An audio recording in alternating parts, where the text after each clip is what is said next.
Cet incident s'est produit au courant de l'automne de l'année 2006. J'ai grandi dans une région rurale de l'Ohio. Ma maison avait des bois assez denses situés directement derrière elle. Enfant, j'avais une passion pour l'exploration. J'aimais particulièrement explorer ces bois et c'était mon endroit préféré avant cet incident. Je m'y étais promenée plusieurs fois, toujours avec la permission de ma mère. Il y avait un arbre en particulier que j'aimais souvent grimper dessus, habituellement à peu près à mi-chemin, donc je me perdais sur l'une des branches les plus lourdes pour me relaxer en écoutant des sons paisibles de la nature. Grimper sur cet arbre, pour la toute première fois, était tout un accomplissement. Dans cette position, je pouvais partiellement voir l'arrière de ma maison. Ce jour-là, après une bonne dose d'exploration, j'ai soigneusement escaladé mon arbre préféré. Je me suis assis sur une branche solide et j'ai profité de la vue. Naturellement, comme il était tard en octobre, le soleil a inévitablement commencé à se coucher en quelques minutes. Je me suis toujours senti un peu triste de voir l'obscurité qui s'approchait. Les bois étaient comme mon propre petit sanctuaire et je pouvais m'y divertir pendant des heures. Quand l'obscurité commençait à tomber, ma mère se tenait toujours au bord de la petite forêt et appelait mon nom jusqu'à ce que je rentre docilement à la maison pour ne pas être bloqué dehors après la tombée de la nuit. Après avoir regardé le coucher du soleil jusqu'à ce que je ne puisse plus le voir, j'ai commencé ma descente vers le bas de l'arbre. J'étais presque en bas quand j'ai entendu la voix familière de ma mère qui criait mon nom. J'ai d'abord pensé que ce n'était rien puisque cette routine s'était produite de nombreuses fois auparavant. Et puis j'ai réalisé quelque chose d'étrange lorsque mes pieds ont touché le sol. La voix de ma mère venait de derrière moi, plus profondément dans les bois, plutôt que vers l'entrée où elle se tenait toujours quand elle m'appelait à la maison. Ma mère n'était jamais entrée dans ces bois. En tout cas, pas avec moi. J'étais impatient de la retrouver et de lui montrer toutes mes activités préférées avant qu'il ne fasse trop sombre. C'est là que j'ai réalisé que quelque chose n'allait pas. Comment a-t-elle pu aller dans ces bois devant moi? J'aurais certainement pu la manquer depuis le haut de l'arbre, mais comme elle n'était jamais entrée dans ces bois, elle a continué à appeler mon nom. Et il y avait quelque chose de vraiment étrange. Elle avait l'air absolument frénétique, presque en colère. Craignant que j'ai des problèmes pour des raisons actuellement inconnues, je suis restée gelée sur place. Alors que sa voix se rapprochait, j'ai plissé des yeux pour voir si je pouvais la localiser et déterminer exactement comment en colère ou bouleversée elle semblait être. Mais je n'ai vu personne, et je n'ai rien remarqué d'inhabituel. J'ai soudainement entendu sa voix appeler mon nom depuis la direction de la maison, et elle semblait beaucoup plus calme. Quelques secondes plus tard, de quelque part dans les bois, je l'ai encore une fois entendue. Ce n'était pas un écho ni le fruit de mon imagination. Je l'entendais littéralement me faire signe depuis le bord de la cour arrière, et ainsi que devant moi. Mes jambes se sont soudainement transformées en gelée. Je n'arrivais pas à comprendre ce qui se passait. « Viens ici, maintenant !» disait la voix que je croyais être la sienne à l'origine. J'ai réalisé que peu importe qui imitait ma mère se rapprochait. Je ne me suis pas demandé si c'était la vraie voix de ma mère ou non, car il y avait quelque chose dans la façon dont elle s'exprimait qui me déconcertait. Terrifiée par ce que je verrais si je me tenais debout là plus longtemps, j'ai fait demi-tour et j'ai couru vers la sortie du bois en prenant mes jambes à mon cou. Et c'est un miracle que je n'ai pas trébuché lors de ma fuite. Même si la maison n'était pas très loin d'où je me trouvais, ces bois ne m'avaient jamais paru aussi larges qu'à ce moment-là. Derrière moi, la voix de ma mère continuait à appeler mon nom. La panique s'est installée alors que ma vraie mère est enfin apparue, attendant patiemment comme elle le faisait habituellement. Dans mon état effrayé, j'ai absolument refusé de regarder en arrière. Dès que je suis sortie des bois et que je suis entrée dans la cour arrière dans les bras de ma mère, l'autre voix a soudainement disparu. Plutôt que de s'éteindre, elle s'était arrêtée au moment même où j'avais mis les pieds dans mon jardin. Je devais avoir l'air aussi effrayée que je le croyais, parce que ma mère m'a demandé ce qui n'allait pas. Et lentement mais sûrement, ma panique a diminué. Je n'ai rien dit, jusqu'à ce que je sois sûre que nous étions en sécurité à l'intérieur de la maison avec toutes nos portes verrouillées. J'ai demandé à ma mère si elle était entrée dans les bois, et semblant confus par la question, elle m'a répondu que non, bien sûr. Après cette confirmation, j'ai hésité, et je lui ai demandé si elle avait entendu quelqu'un d'autre appeler mon nom et crier. La réponse à cette question était également non. Bien que j'étais encore très secouée, j'ai réussi à expliquer tout ce qui s'était passé aussi clairement et rationnellement que possible. Ma mère était étonnamment nonchalante à propos de toute cette histoire, en m'expliquant que j'avais dû l'imaginer et que je passais trop de temps là-bas tout seul. L'incident dans ces bois était resté gravé dans ma mémoire jusqu'à ce jour. Je peux encore entendre cette voix aussi clairement qu'une cloche. Qui que ce soit ou quoi que ce soit qui m'appelait, mon nom ressemblait exactement à ma mère, et je sais que ce n'était pas elle. Non seulement elle m'attendait dehors, mais la voix aussi semblait étrange, d'une manière que je ne peux toujours pas l'expliquer complètement. Je ne suis pas retournée dans les bois jusqu'à mes 17 ans, et même là je n'ai jamais traîné très longtemps. J'ai soigneusement passé en revue toutes les possibles explications, mais aucune d'entre elles ne me semblait entièrement plausible. Ce n'était certainement pas ma mère qui jouait une farce. Il n'y avait aucune chance qu'elle ait pu le faire, sans parler du fait qu'elle n'ait jamais été du genre à faire ses blagues. Je doute aussi fortement que ce soit quelqu'un d'autre, car comme je l'avais dit, nous vivions dans un endroit très rural. Le plus proche voisin était au moins à des kilomètres de chez moi, et je ne connais personnellement aucun d'entre eux. Et puis, comment aurait-il pu connaître mon nom et savoir exactement où je me trouvais? Nous avons depuis déménagé de cette maison, mais ma mère et moi discutons occasionnellement de l'incident. Elle prétend toujours qu'elle n'a jamais entendu ou vu quoi que ce soit d'inhabituel là-bas. Je sais que ça ne devrait pas être le cas, mais ce qui s'est passé dans ces bois continue de me tourmenter. J'ai passé de nombreuses heures là-bas avant ce jour-là, et je n'ai jamais rien eu qui sortait de l'ordinaire. La meilleure explication que j'ai à ce sujet est la possibilité d'un double, ou peut-être un démon. Mais je n'en suis pas sûre. Si quelqu'un a une explication possible à ce qui a pu se passer, eh bien, j'aimerais bien l'entendre. Si l'un d'entre vous qui regarde cette vidéo est déjà allé ou vit en Californie du Nord comme moi, je pense qu'on est d'accord pour dire qu'il y a un cruel manque de lieux effrayants là-bas, ou même d'activités paranormales en général. Mais la maison mystérieuse de Winchester est toujours debout, mais elle s'est essentiellement transformée en un piège à touristes, ce qui gâche un petit peu son côté effrayant. Il y a beaucoup de lieux à forte criminalité, ou des zones douteuses par-ci par-là, mais ce dont je vais vous parler aujourd'hui est quelque chose de complètement différent. Ce que mes amis et moi avons rencontré cette nuit-là est quelque chose qui me hante encore.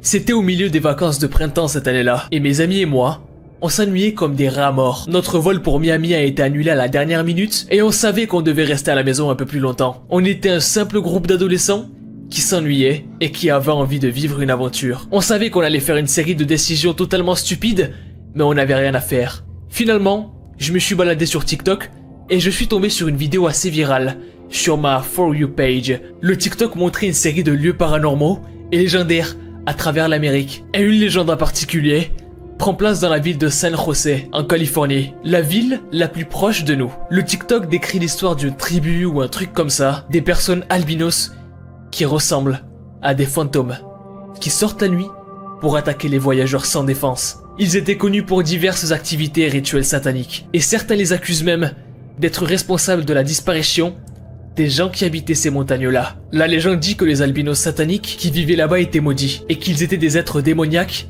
venant d'une autre dimension. D'autres articles en ligne parlent d'une tribu de créatures qui ressemblent à des fantômes, et qui hurlent, et qui capturent des gens de manière très étrange. Et beaucoup d'autres personnes en ligne ont même mentionné avoir entendu des cris stridents et forts à chaque fois qu'ils passaient par là, après le coucher du soleil. J'ai même trouvé un article de presse d'un site plutôt crédible mentionnant la disparition d'un jeune homme dans ces mêmes collines. L'homme était un jeune randonneur, en bonne santé, et n'avait apparemment aucune raison de disparaître aussi soudainement. La police n'a toujours pas trouvé son corps jusqu'aujourd'hui. Mais après avoir fait un peu plus de recherches en ligne sur les albinos sanguinaires, je suis arrivé à la conclusion que c'était probablement une sorte de culte bizarre ou un groupe de drogués dans les collines. J'ai supposé d'abord que la disparition du randonneur pourrait être seulement une simple coïncidence, et les légendes urbaines sont très faciles à répandre sur internet. Alors je l'ai balayé d'un revers de main, considérant cette histoire comme un mythe stupide. J'en ai parlé à 2-3 amis, et nous nous sommes bien moqués de cette légende. On était tous sceptiques sur cette soi-disant histoire d'albinos sanguinaires, et on pensait que c'était encore une fois une histoire stupide d'internet. La plupart de mes amis, y compris moi, n'avions jamais tourné dans les histoires un petit peu paranormales. En fait, on croit pas trop aux fantômes pour commencer. Mais c'était quand même intéressant de discuter à propos de cette légende urbaine. Mais mes amis et moi, on voulait vivre une aventure. On s'ennuyait à mourir. Et on était vraiment excités à l'idée de savoir que cette légende urbaine se trouvait qu'à quelques minutes de chez nous. Et puis, on avait beaucoup trop de temps à perdre. Donc on a voulu vérifier, par nous-mêmes, ce qu'il se passait là-bas. On voulait être ceux qui allaient prouver que ces albinos sanguinaires n'existaient pas, et que c'était juste des collines normales. Dans le pire des cas, au moins mes amis et moi, on aurait trouvé un bon coin pour fumer là-haut. La zone semblait extrêmement isolée, et nous n'avions aucun moyen de contacter la police depuis là-haut. Et comme on n'avait rien de mieux à faire, on y est parti à 2h du matin. J'étais accompagné de mes amis, Kevin, Taylor et James, qui était à la place du conducteur. Et on avait apporté quelques trucs avec nous, comme des lampes torches, des chargeurs de téléphone et quelques drogues artisanales, faites par nous-mêmes. On a réglé notre GPS, cap vers Hicks Road, San José, Californie, et nous avons démarré. Dans les collines, tout semblait normal. Les routes de montagne sinueuses n'avaient rien de trop atypique. À ce moment-là, on a complètement baissé notre garde, et on a même commencé à se moquer des gens qui pensaient que la légende était réelle, parce que de toute manière, ces mecs-là avaient peur de tout et de rien. Alors qu'on s'enfonçait dans les collines, Kevin a dit qu'il avait trouvé une carte sur Google, dans un forum. Et cette carte semblait nous donner des coordonnées où étaient supposés vivre ces albinos sanguinaires. On a décidé de prendre le taureau par les cornes et de se diriger vers les coordonnées. Chaque partie de moi me disait que c'était une très mauvaise idée, mais à cette époque-là j'étais vraiment bête. Et une fois arrivé là-bas, les choses ont vraiment commencé à devenir étranges. Il y avait plus de signal. Et on était dans les bois, à 3 heures du matin. Si on criait, ou on appelait à l'aide, personne ne pouvait nous entendre. Et malgré notre intuition qui nous disait de ne pas aller là-bas, on a quand même continué la route. Quand on est arrivé à la maison là-bas, il y avait une grande allée qui partait de la maison vers la route principale. Et il n'y avait pas de numéro de maison, ni de rue, et aucun albinos sanguinaire non plus. On était vraiment déçus. Mais on a quand même décidé d'explorer la maison. Alors on est tous sortis de la voiture. Kevin et Tyler sont allés fumer un joint, alors que James et moi, on est allés du côté de la maison pour l'explorer. Alors que James et moi nous nous aventurions à l'intérieur de la maison, on n'a rien vu de trop inhabituel. Des graffitis, des murs détruits, des détritus, des bouteilles d'alcool sont les choses qu'on a trouvées là-bas. Rien de trop atypique pour une vieille maison. Mais il y a quand même un détail qui m'a fait vraiment flipper. Au sol, il y avait une étoile satanique qui était peinte, mais on ne l'a pas vraiment pris en compte. Parce que n'importe qui aurait pu faire ça, surtout un groupe d'adolescents comme nous. Il y avait encore quelques vieux hangars et bâtiments. Mais encore une fois, ce n'était pas quelque chose d'inhabituel. C'était une maison ordinaire, abandonnée, dans un quartier inoccupé, depuis très longtemps. Mais alors que Jaime et moi, on était en train d'explorer l'arrière de la maison, on a remarqué un chemin, mais qui n'était pas pavé. C'était un chemin formé à travers les années, à cause de gens qui montaient et descendaient. Quelqu'un était forcément monté là-haut dans les collines. Naturellement, Jaime et moi, on a décidé de suivre le chemin. En descendant, Jaime et moi, on a entendu un gros bruit. Un hurlement. Épouvantable. On aurait dit une personne mais qui n'était pas une personne en même temps. Les cris étaient presque contrôlés, comme s'il parlait à quelqu'un. La personne qui faisait du bruit avait l'air en colère. En vitesse, on a braqué nos lampes torches brutalement en pointant l'endroit d'où venait le bruit. Et on a remarqué un cerf mort sur le sol. Il était démembré, mutilé. Au début, Jaime et moi, on a pensé que c'était peut-être un lion de montagne qui avait fait ça. Un puma comme ils disent. Parce qu'il y en avait pas mal dans ces collines-là. Mais les cris ne ressemblaient pas à ceux d'un cerf, ni à ceux d'un puma. Et en sachant que les pumas traînent leur proie sur les montagnes, ça avait pas de sens que le cerf soit mutilé comme ça. Et reste sur place. Mais en regardant autour de nous, Jaime et moi, on est restés figés. Au loin, à côté du cerf, il y avait une silhouette. Une ombre. On pouvait à peine la voir dans le noir. Mais par réflexe, j'ai braqué ma lampe torche sur la silhouette. Et j'ai pensé que c'était peut-être Kevin qui essayait de nous faire peur. Mais quand la lumière s'est reflétée, on a réalisé que la silhouette humanoïde n'était pas Kevin, mais plutôt une sorte de créature qui tenait 2 jambes dans ses mains. Quelque chose qui ressemblait à un humain, mais qui n'était pas un humain. Il avait une peau qui ressemblait à de la pâte à mâcher, et ses yeux étaient gorgés de sang. Dans ma tête, je me disais que c'était un SDF fou ou un drogué dans les bois, mais la façon dont cette chose bougeait n'était pas humaine. C'était différent de tout ce que j'avais vu auparavant. La créature a sauté sur le cerf. Et soudainement, 3 autres créatures, exactement identiques, sont apparues. Et tous les 3 ont emporté la carcasse du cerf et ont disparu dans l'obscurité. Mais le pire, c'est que l'un des 4 est resté là, à nous regarder. Jaime et moi, on était en train de trembler. D'habitude, je suis une personne plutôt calme, mais là, l'adrénaline est montée en flèche. La créature criait et avançait en même temps. Jaime et moi, on a couru le plus vite possible. On s'est mis à sprinter de toutes nos forces, en sachant qu'on pouvait y laisser nos vies. Il fallait surtout pas regarder derrière nous. Les cris devenaient de plus en plus forts, et on entendait de plus en plus de bruit de pas derrière nous. On est tombé sur Kevin et Tyler, et ils semblaient être confus, perdus. J'ai crié « Démarrez la voiture! On sort d'ici !» Les deux étaient totalement perdus. Mais aux expressions de nos visages, ils ont vite compris qu'il fallait qu'on détale de là. On a rapidement sauté dans la voiture de Kevin, mais il fallait mettre de l'essence. Et alors qu'on sortait, on a entendu d'autres cris derrière nous, et Tyler a commencé à pleurer. Pendant notre fuite, sur le chemin de terre, une de ces créatures est montée par le côté et a sauté sur la voiture. Kevin n'a même pas eu le temps de réagir, la créature a heurté le pare-choc avant, et aucun d'entre nous ne voulait faire demi-tour pour voir ce qu'on avait heurté. Mais j'ai réussi à regarder par l'arrière, et je l'ai vu. L'albinos n'était pas du tout impressionné, et ne semblait pas avoir été blessé par la voiture. Il nous a juste regardé, d'un air menaçant, pendant qu'on était en train de partir. Quand nous sommes revenus dans la ville, on a tout expliqué à Kevin et Tyler, exactement dans les moindres détails. Et d'abord, on a envisagé d'appeler la police. Mais on savait qu'on allait avoir des problèmes parce qu'on avait de la drogue dans la voiture. Et de toute manière, la police ne nous croirait même pas. La voiture avait une grosse bosse sur le pare-choc, mais malheureusement, une grosse bosse sur le pare-choc ne suffit pas pour prouver l'existence des albinos sanguinaires. Après cette histoire, on a rarement remis ce sujet sur la table. Jaime et moi l'avons mentionné 1 ou 2 fois brièvement, mais on a décidé de ne plus jamais en parler. Kevin et Tyler étaient sceptiques au début, mais quand ils ont vu à quel point j'étais effrayé, ils m'ont cru sur parole. Un message à tous ceux qui visitent Hicks Road, à San José, Californie. Allez-y en pleine journée, si vous ne voulez pas rencontrer ce qu'on a vu ce soir-là. Je suis une femme de 23 ans qui ne croyait pas du tout aux fantômes. Je suis étudiante en psychologie et j'avais l'habitude de tout blâmer sur les angoisses et les peurs quant aux situations paranormales. Du moins c'était le cas jusqu'à l'année dernière. Cette histoire se passe à Colorado Springs, sur la route de Gold Camp.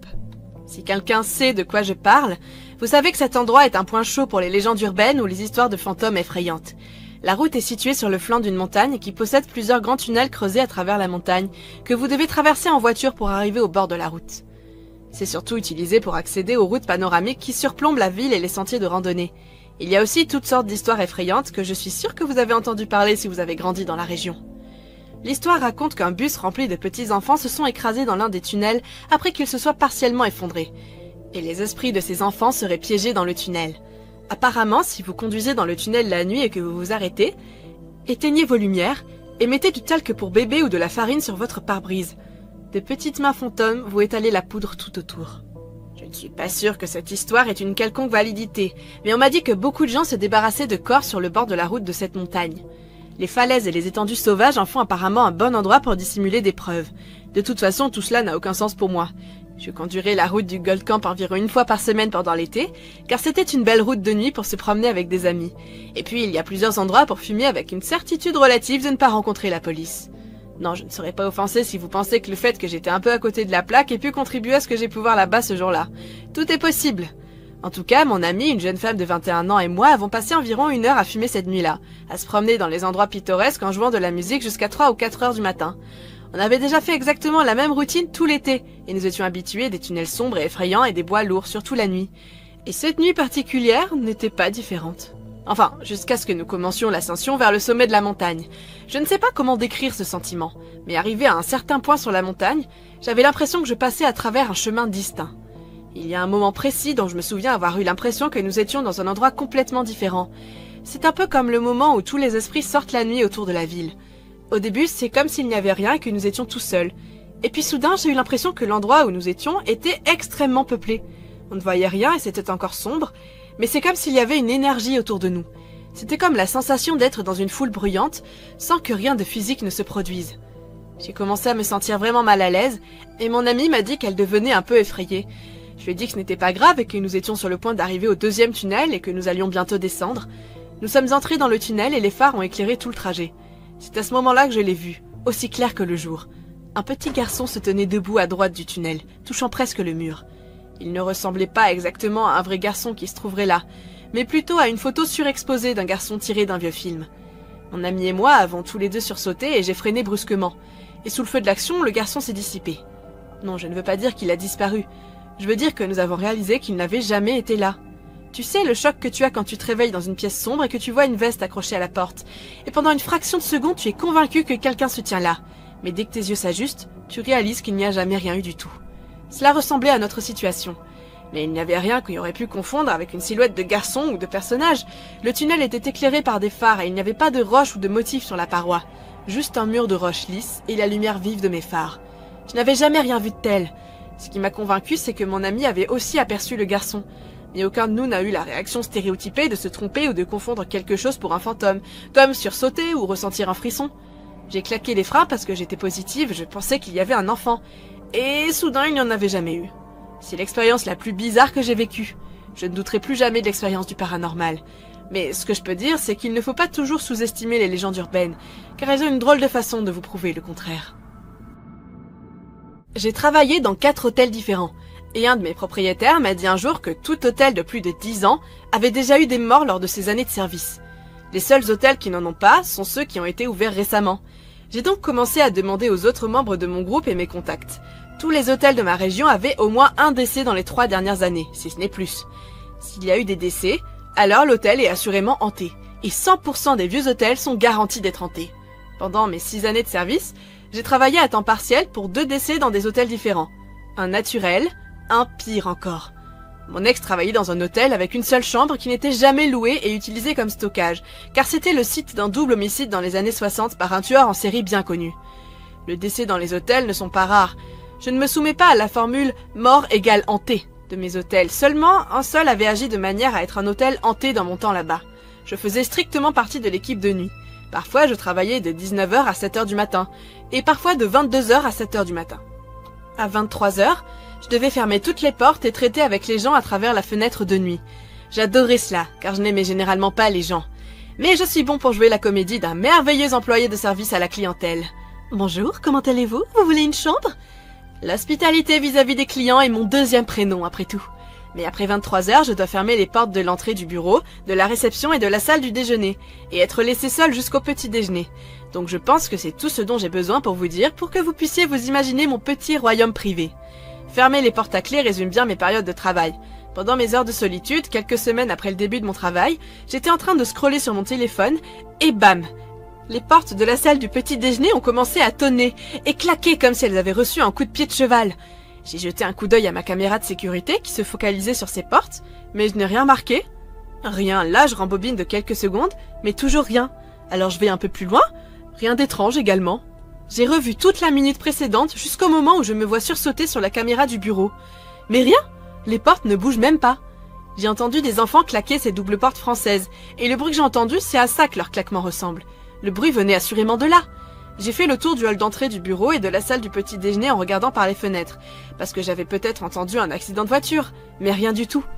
J'ai fait encore le tour, personne n'est dans les chambres au-dessus de mon bureau, ou dans la salle du petit déjeuner. Ce sont celles que l'on vend le moins cher lors de l'activité matinale, ou moi qui joue de la musique le soir, et cela dérange parfois les gens. Ce coup de pied de porte qui explose devient récurrent. Mais il n'y a pas que la salle du petit déjeuner, c'était aussi les portes du hall d'entrée, et je peux clairement voir depuis le comptoir. Encore plus troublant, le bureau privé devant lequel il y a une porte d'entrée qui n'est pas étiquetée et que seuls les employés utilisent pour arriver à l'arrière du bureau d'accueil devient une cible pour ces sporadiques coups de pied invisibles. Je tenais un journal qui racontait tout ce qui se passe pendant mon service, tout ce qui pourrait être un problème, causer des plaintes d'autres collègues ou des demandes spéciales. Bref, tout ce qui sort de l'ordinaire.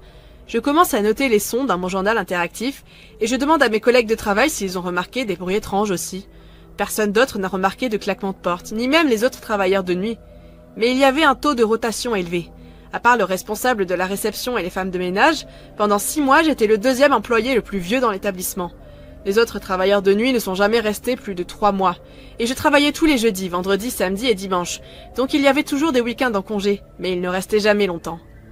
Ensuite, c'est la machine à glace qui a commencé à s'allumer et à cracher de la glace sur le sol de la salle de petit déjeuner. C'était moins fréquent que le boom des portes, mais c'est arrivé une poignée de fois pendant mes 2 ans là-bas. Ce n'est jamais arrivé pendant le service de quelqu'un d'autre, d'après ce que j'ai pu remarquer. Les propriétaires ont juste dit que c'était un dysfonctionnement de la machine et m'ont ignoré, en me disant de nettoyer et de mettre un panneau d'avertissement quand le sol serait encore mouillé à l'heure du petit déjeuner. Pourtant, les propriétaires étaient indiens, et après cela, ils ont commencé à se montrer à l'aube et à bénir mon royaume plus souvent. Mais après cela, il y a eu le clic. Si vous n'avez jamais entendu un chien qui a besoin de couper ses ongles et qui se trotte sur le plancher de bois, c'est le même bruit. Au début, j'étais à la recherche d'un gros rat ou autre rongeur, mais les caméras de sécurité et ma vigilante fouille avec mon balai n'a rien donné. J'ai quand même dit au propriétaire d'appeler les services de désinfectisation pour être sûr, mais ils n'ont trouvé aucune trace d'un ami à fourrure et n'ont rien attrapé, puisque les pièges à fromage ont été laissés intacts. Et rapidement, c'est devenu un bruit de routine aussi. Vers la fin de mon séjour là-bas, j'étais sur mon téléphone avec un ami au fond de la pièce, loin du bureau, là où mes cafetières industrielles sont. Un petit tableau blanc que nous utilisions pour tracer des numéros quotidiens s'est envolé du mur et m'a presque giflé le visage. Puis il est tombé sur le sol à mes pieds. C'était bizarre parce qu'il était déjà tombé auparavant, et qu'il tombait directement sur ce qu'on appelle le bureau de chargement, où le manager travaille pendant la journée. Par contre, j'étais à plusieurs pas, disons une distance d'à peu près 2 mètres de ce bureau. Il n'y avait pas de vent pour le faire voyager à un angle, et même si elle l'avait fait, le tableau était monté à peine au-dessus du niveau de mon visage. Il devait se déplacer presque en ligne droite pour littéralement frapper mon visage. J'ai bien ri de la situation, mais j'ai beaucoup regretté de ne pas avoir utilisé mon appareil photo et d'avoir enregistré la scène. À l'époque, c'est la preuve la plus solide, puisque je n'avais jamais eu de preuve de mes expériences paranormales, et j'ai juste zappé. Je suppose que j'avais des problèmes plus graves au moment où je parlais à mon ami. Mais mon Dieu, comment j'étais stupide! N'hésitez pas à me rappeler comment j'étais stupide, et si cela montre à quel point j'étais distrait à cette période de ma vie. Je travaillais littéralement dans une chambre où un meurtre avait précédemment été commis, et je n'ai même pas remarqué. Il y a environ 5 ans, mon mari et moi avons passé des vacances en couple à Paris avec quelques amis à nous. J'étais terriblement excitée à ce sujet. Un de mes amis nous avait invités à les rejoindre, elle et son mari, et certains des liens qu'elle m'avait envoyés étaient tout simplement magnifiques. Elle avait réservé un Airbnb avec 2 chambres à coucher dans un endroit appelé Palazzo, un petit village français pittoresque à environ 50 minutes de Paris. Ce qui signifiait que nous pouvions nous imprégner d'un peu de la vie à la campagne française, entre une journée entière de shopping et de mort à Paris même. Cela semblait être un week-end de rêve pour moi. Je vais dire, il n'y a pas d'endroit plus romantique que Péry, non ? On a donc pris l'Eurostar pour Paris, on a déjeuné là-bas, on a loué une voiture et on est allé à notre Airbnb. J'étais en pleine effervescence. Je pratiquais le peu de français que j'avais appris à l'école. Et même si j'étais un peu nulle, les Français étaient si gentils. J'avais entendu dire qu'ils étaient vraiment grossiers. Et c'était charmant de voir que ce n'était qu'un mythe. Le déjeuner était très agréable et la maison était tout simplement magnifique. Moi et une amie avons pris un bon ketchup pendant que nous explorions la maison. Et nous avons laissé les garçons être des garçons pendant un petit moment, en nous extasiant sur la façon dont tout était adorablement français. Le jardin arrière était incroyable aussi. Cette grande pelouse verte qui s'ouvrait sur une dense parcelle de bois au bout. J'étais au paradis. Il faisait encore un peu frais, mais l'endroit était serein et c'était vraiment très romantique. J'étais bien loin de m'imaginer que notre petite bulle de bonheur romantique allait être si horriblement gâchée. Nous avons eu ce très bon dîner et un petit arbre en cuivre local, puis nous sommes retournés au Airbnb dans l'obscurité, certes un peu ivres.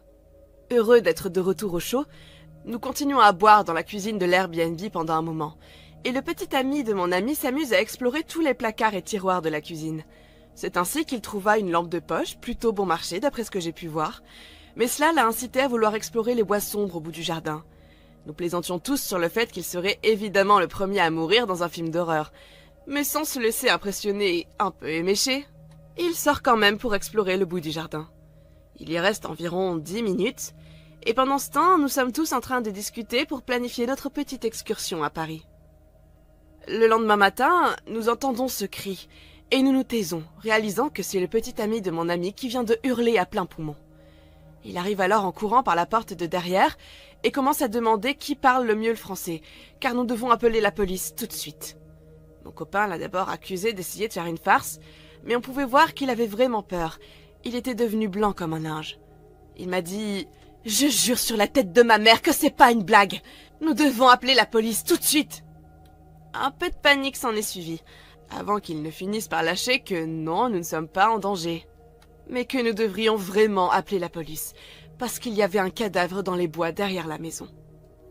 Nous n'en revenions pas. Et mon petit ami était totalement incrédule. Il exigea de sortir pour aller voir ça par lui-même. Le petit ami de mon ami, qui est celui qui a trouvé le corps, commence à dire « Tu veux pas faire ça, mec. Honnêtement, elle est pas dans un bon état. » La raison pour laquelle il était si effrayé est que ce n'était pas seulement un corps mort. Une pauvre personne âgée était tombée et s'était cognée la tête, ou quelque chose comme ça. Le type a dit qu'il était vraiment évident que cette personne avait été tuée, comme si elle était dans un sale état. Nous avons fait venir la police, et heureusement l'un d'eux parlait très bien anglais, si bien que le petit ami de mon ami a pu leur raconter comment il avait trouvé le corps. Pendant ce temps, nous cherchons un autre endroit où passer la nuit, et nous nous décidons pour un hôtel 4 étoiles dans le centre de Paris. Le voyage entier était ruiné. On pensait pouvoir s'éclipser et profiter du reste du week-end, mais la police voulut aussi nous parler le lendemain. Apparemment, s'il n'y avait pas eu d'acte criminel évident, nous aurions été libres de partir. Mais en fait, nous voulions passer un week-end romantique, et nous sommes devenus les principaux suspects dans un meurtre. Évidemment, nous avons finalement été innocentés, et nous avons pu rentrer chez nous. Mais tout cela était terriblement horrifiant. Le plus étrange, c'est que les propriétaires nous ont demandé de bonnes critiques après coup, alors que nous avions trouvé un cadavre sur leur propriété. De tous les aspects surréalistes et insensés de ce voyage, c'était le pompon. Ma famille adore Noël. Les personnes les plus ennuyeuses commencent à installer les décorations de Noël à la mi-novembre et à jouer All I Want for Christmas Is You de Mariah Carey. Pour la première fois, chaque année, c'est devenu un peu un rituel. Mon mari et mes 3 filles portent toujours leur pyjama assorti, ce que j'adore. Et même si la préparation du repas de Noël peut être un peu stressante certaines années, j'adore être cette famille vers laquelle tous les autres proches affluent à l'approche des fêtes. Il n'y a qu'un seul gros problème, nous sommes Australiens. Il est temps de donner une explication rapide. En Amérique et en Europe, Noël a lieu pendant l'hiver. Évidemment, mais les mois qui entourent le mois de décembre sont parmi les plus chauds du calendrier australien. En fait, en Australie, il est plus probable que vous preniez un bain de soleil avec votre bonnet de Père Noël que de siroter un lait de poule chaud près d'un feu de bois. Mais comme partout ailleurs, la quasi-totalité de nos images festives constituent des paysages d'hiver enneigés, des champs couverts de neige et des petits rouges-gorges à poitrine rouge nichés dans la proue du pin. Mais là où nous vivons, dans un endroit précis appelé Darwin, il y a beaucoup plus de palmiers que de pins. Comme mes 2 enfants n'ont jamais vu la neige, en 2019, nous voulions changer cela. Alors même si les gens nous traitaient de fous pour le faire, nous avons réservé des vols vers une Europe glaciale à la fin de novembre. L'ensemble du voyage a été absolument incroyable. J'ai trouvé que les vols étaient un peu pénibles, mais en voyant certains des sites les plus incroyables d'Europe, donnés une touche festive par la poussière de neige, cela valait chaque minute d'être coincé dans un tube démoniaque exigu. Nous avons donc voyagé et vu Prague, Berlin, Rome, Copenhague, Paris et Londres. Mais ce que ma famille attendait le plus, c'était de voir l'Irlande pour la première fois. Les enfants semblaient avoir dans la tête qu'il s'agissait d'un endroit magique, rempli de fées et d'autres créatures. Et ils avaient du mal à contenir leur excitation. Tandis que la perspective de boire de la Guinness directement au robinet rendait mon mari presque aussi étourdi que nos 2 petites filles. Nous sommes arrivés à ce petit Airbnb dans la banlieue de Cork, une location mitoyenne qui ressemblait à quelque chose sorti d'un livre de contes. Et avant même que quelqu'un ne pose ses sacs, il réclame le mot de passe du Wi-Fi. Non, mon mari travaille dans l'informatique, et la sécurité sur Internet est une sorte de passion pour lui. Pas seulement parce que c'est son métier, mais parce qu'il sait qu'il faut aider notre fille à se protéger de certaines choses les plus sombres qui existent dans le cyberespace. Vous devriez lui demander tous les détails concernant ce qu'il fait, mais chaque fois que nous arrivons dans un Airbnb quelque part, mon mari aimerait scanner le réseau pour s'assurer qu'il y a des verrous parentaux et qu'il est autrement sécurisé. Alors il tapote sur son ordinateur portable pendant que je prends une tasse de café rapide, quand j'ai remarqué ce détail particulier sur son visage. On est venu à reconnaître sa signification, et je n'aime pas du tout ça. Je prends place à côté de lui sur le canapé, je me penche pour voir ce qui le tracasse. Mais tout ce que je peux voir, ce sont des bêtises d'ordinateur sur l'écran. Je n'ai jamais été très douée pour la technologie, alors à mon grand désespoir, je dois lui demander de m'expliquer. Il me montre alors cette ligne de texte et m'explique que cela lui a dit qu'il y avait déjà un appareil connecté au réseau Wi-Fi lorsque nous sommes arrivés. Il montre comment il a pu expliquer que tous nos téléphones et son ordinateur portable étaient connectés, mais il y avait bien un appareil mystérieux quelque part. Puis il ouvre une autre fenêtre et pointe vers une petite icône, qui était clairement une petite image d'un appareil photo. J'essaie de voir le bon côté des choses, en suggérant qu'il s'agit d'une caméra de sécurité installée à l'extérieur de la propriété. Mais mon mari fait le tour du bâtiment et dit qu'il ne voit aucune sorte d'appareil nulle part. C'est à ce moment-là qu'il commence à essayer de faire fonctionner sa magie informatique. Quelques minutes plus tard, je l'entends m'appeler dans la cuisine, avec une de ses voix de père, comme si quelque chose n'allait pas. Mais je ne pouvais pas en avertir les enfants. Ses yeux étaient tout grands alors qu'il pointait à nouveau vers l'écran de son ordinateur portable. Et sur celui-ci, comme un flux vidéo de la chambre, dans laquelle nos 2 filles avaient prévu de rester. Comme une vue de haut en bas. Comme si la caméra était accrochée au plafond. Nous courons alors jusqu'à la chambre des filles pour découvrir que la caméra avait été cachée dans un détecteur de fumée qui se trouvait juste au-dessus de l'un des lits. Nous ne savions toujours pas qui, mais quelqu'un avait prévu de surveiller le sommeil de notre fille, ce qui est à peu près l'une des choses les plus effrayantes qui me soit arrivée dans la famille. Mon mari appelle tout de suite le propriétaire de la propriété pour lui demander pourquoi il y avait une caméra installée dans la chambre d'un des enfants. Au début, le propriétaire a nié qu'il y avait une caméra sur la propriété et a eu le culot de suggérer que le flux vidéo provenait d'une autre propriété du quartier, comme si je ne reconnaissais pas mes propres enfants. Mon mari a dû menacer de leur envoyer une capture d'écran de la vidéo pour qu'ils l'admettent. Ensuite, ils ont sorti un tas de conneries comme quoi ils voulaient simplement protéger leurs biens. Mon mari a alors accusé la personne d'être un voyeur et qu'il allait les dénoncer à Airbnb. Et à ce moment-là, ils sont restés bouche bée et ne savaient plus quoi dire. Puis ils ont tout simplement raccroché. Nous les avons traités de sales types et ils n'ont pas eu un mot à dire pour leur propre défense.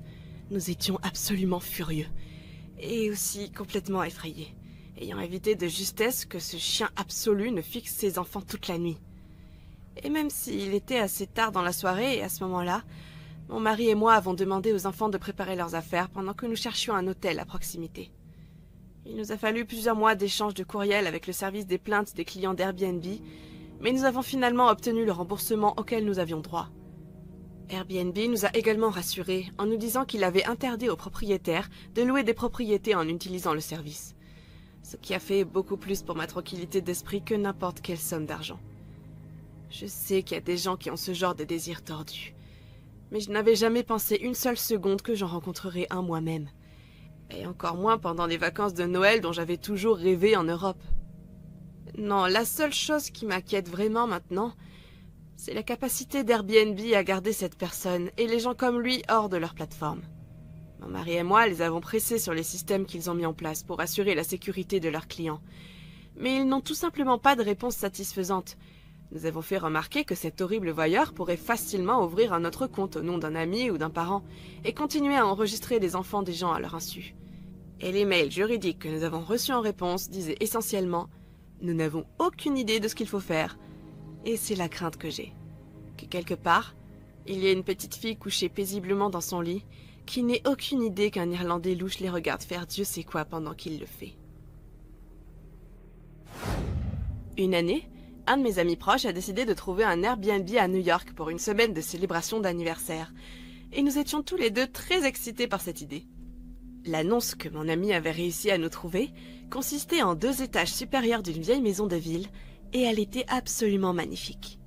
Je pense que les gens sont tellement concentrés sur les gratte-ciel et autres équipements modernes que nous ascensions à New York que nous oublions à quel point la ville est ancienne et comment une grande partie de cette histoire est inscrite dans l'architecture de certains des plus anciens bâtiments de la ville. Nous prenons donc un vol, arrivons à l'Airbnb et c'est tout ce que nous aurions pu souhaiter. Même mieux encore. Le propriétaire vivait au rez-de-chaussée de l'immeuble, donc si nous avions besoin de quelque chose, il était juste en bas. Génial, non? Non. Faux.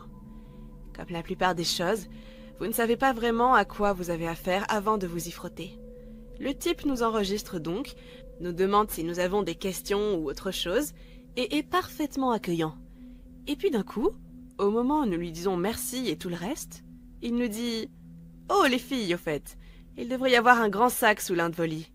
Vous ne devez en aucun cas y toucher. » Il s'ensuit un petit silence gênant, où moi et mon ami sommes un peu comme « What the fuck ?» Et puis nous lui demandons s'il ne veut pas que nous, vous savez, prenions le sac avant de nous installer, puisque c'est évident que c'est quelque chose de très privé. Il nous répond alors « Non, c'est là qu'il vit. » Qu'est-ce que ça veut dire, bordel? Qu'est-ce que c'est? Qui il? Bref, ça me semble stupide maintenant. Alors, on en a ri. Nous étions à New York après tout, dans une ville où tout le monde était un peu fou, avons-nous pensé. Pourquoi laisser un peu de folie gâcher ce qui aurait pu être une semaine d'anniversaire extraordinaire? La première nuit, j'ai jeté un coup d'œil sous le lit, et j'ai découvert que c'était en fait mon lit qui avait le sac en dessous. Heureusement pour moi, il avait l'air parfaitement propre. Aucune odeur bizarre ne s'en dégageait, donc pas de cadavre caché sous mon lit. Il ne semblait pas particulièrement rempli de quoi que ce soit, mais il y avait bien des choses dedans, rien qui ne tintait ou faisait tic-tac, comme une de ces vieilles horloges piégées de dessins animés. Donc ce qu'il y avait là-dedans ne pouvait pas être si mauvais, et en plus ce n'était pas mes affaires. La deuxième nuit, je suis un peu plus curieux, mais je peux encore me contrôler. Alors je laisse le sac tranquille. Mais le troisième jour, moi et mon ami en parlons un peu. On essayait d'imaginer ce qu'il pourrait bien avoir là-dedans. Je veux dire, il n'y avait aucune chance qu'il ne veuille vraiment pas que nous regardions dans le sac. Sinon il l'aurait sorti avant même que nous nous enregistrions, non? Mais la question restait posée. Qu'est-ce qu'il y avait exactement là-dedans qu'il voulait ou ne voulait pas qu'on voie? J'ai commencé à me sentir vraiment mal à l'aise avec tout ça. Surtout que c'était sous mon lit, et pas sous le sien. Mon ami peut facilement lire en moi et commencer à dire des trucs comme quoi ce sont des armes de crime de ce type et que je vais être sa prochaine victime. Peut-être que cela avait suscité une réponse dans le passé, mais dans ces circonstances, ce n'était pas drôle du tout. Et comme vous l'avez peut-être deviné à la troisième nuit, l'horrible curiosité m'avait rongé les entrailles et avait pris le dessus sur moi. Je me suis allongée dans mon lit, totalement incapable de dormir, et j'entends mon ami ronfler dans l'autre pièce. Non pas que les murs soient fins ou quoi que ce soit, elle ronfle juste très très fort. Tout ce que je pense, c'est que je peux jeter un petit coup d'œil. Un petit coup d'œil. Et le gars ne le saura jamais, n'est-ce pas? Alors, je laisse la curiosité me dévorer pour de bon. Il faut que je voie l'intérieur de ce sac. Je ne prends même pas la peine de réveiller mon ami. Je pense juste à l'intérieur et à l'extérieur. Je fais comme si rien ne s'était passé. Et le travail est fait. Donc je me glisse hors du lit aussi silencieusement que je peux, juste qu'il faut pour atteindre le sac. J'ai l'impression d'être un ninja en étant aussi silencieux. Je tire la fermeture éclair très lentement pour qu'elle ne fasse pas de bruit. Et pendant tout ce temps, la tension monte en moi. Quand j'ai enfin vu, j'ai dû me mordre le poing pour m'empêcher de crier. La première chose que je vois en regardant dans le sac, ce sont des jouets. Des jouets de nature adulte. Je pense que c'est la rupture d'ambiance qui me fait craindre que ce soit le cadavre momifié de sa mère ou quelque chose comme ça, alors que ce n'était qu'un bouton en caoutchouc. Et en y repensant, même ça, c'était super flippant. Mais ce qui m'a fait réveiller mon ami, ce sont les vêtements que j'ai trouvés dans le sac. Je vais être honnête, ma curiosité a totalement pris le dessus. Et comme on dit, je n'aurais pas dû commencer à fouiller dans les affaires de ce type.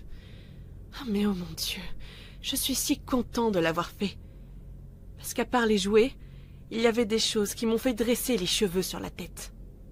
Des couches pour adultes, avec des sucettes, des pyjamas pour adultes surdimensionnés avec des motifs enfantins colorés. Il y avait beaucoup d'autres choses aussi, mais la plupart étaient honnêtement trop bouleversantes pour que je veuille en parler. Penser à ce que ce type a fait me rend malade. Je ne suis pas un roi de la honte ou quoi que ce soit, mais je pense que nous sommes tous d'accord pour dire que ce genre de choses est pour le moins bizarre. Donc, me voilà. Je suis là, il est environ 1h30 du matin, et je suis bien réveillée, avec mon esprit qui va à 100 à l'heure. Ce qui fait pencher la balance en ma faveur, c'est le fait qu'il ait évoqué le sac dans la conversation. Ce n'est pas comme si j'étais juste curieuse et que je fouillais dans ses affaires. Non, comme mon ami l'a dit, s'il ne voulait vraiment pas que nous le trouvions, il n'en aurait pas parlé et il ne l'aurait pas caché dans une des chambres où nous allions séjourner. Je ne me sentais plus en sécurité là-bas, et je savais que mon amie ne le serait plus non plus une fois qu'elle aurait su ce qu'il y avait dans le sac. 1 heure plus tard, nous avions remballé toutes nos affaires, en étant aussi silencieux que possible. Le plan était de laisser les clés sur la table de la cuisine, de sortir en douce et d'expliquer la situation à Airbnb en espérant un remboursement. Nous pourrions juste sortir de là, faire une pause, ne plus jamais avoir à le revoir, mais ça aurait été trop facile, n'est-ce pas? Parce que juste au moment où nous commencions à sortir nos lourds sacs en bas, nous faisions beaucoup trop de bruit. Je me souviens qu'entendre le verrou de la porte d'entrée fonctionner m'a glacé le sang. Mais nous étions coincés dans les escaliers. Nous ne pouvions pas marcher. On devait juste passer devant lui, en essayant de ne pas le regarder dans les yeux. « Vous partez tôt, n'est-ce pas ?» nous a-t-il dit. J'ai juste dû serrer les dents et hocher la tête. Puis il a dit « Vous avez regardé dans le sac, n'est-ce pas ?» Dès que les mots ont quitté ses lèvres, j'ai dû établir un contact visuel avec lui. Il y avait quelque chose d'effronté dans son attitude, comme s'il savait ce qu'il se passait. C'était si effrayant. Je pense qu'il a dû le lire sur mon visage aussi, comme si le choc de ce qu'il avait dit était si fort. Il savait que je n'avais pas été capable de m'en empêcher, et il a juste souri. Ce sourire dégoûtant s'est étiré sur son visage, et il ne nous a plus adressé la parole alors qu'il est sorti de l'immeuble et a commencé à descendre sur le trottoir. Cette histoire a gâché notre voyage pendant quelques jours. On ne parlait que de ça, on ne pensait qu'à ça. Et même quand on essayait de l'oublier pour s'amuser, ça nous suivait comme un nuage noir. Ce n'est que lorsque nous avons pris contact avec la police et que nous leur avons dit ce que nous avions trouvé, que nous avons pu retrouver une sorte de tranquillité d'esprit. Mais évidemment, la police ne pouvait rien y faire. Posséder ce genre de choses n'était pas un crime, aussi pervers soit-il. Il n'y avait pas de photos, si vous voyez ce que je veux dire. Donc tout ce que j'ai pu faire, c'est recommander que nous adressions à Airbnb. Mais je m'inquiète toujours, et j'espère vraiment qu'il ne fait de mal à personne. Nous l'avons fait virer d'Airbnb après qu'il ait écrit une critique très grossière à notre sujet. J'ai envoyé des courriels à un membre de l'équipe du service clientèle et lui expliqué exactement ce qu'il s'était passé. Il y avait donc une petite lueur d'espoir. C'est la seule fois que cela s'est produit, ainsi que tous les autres hôtes avec lesquels nous avons traité. Airbnb a été fantastique.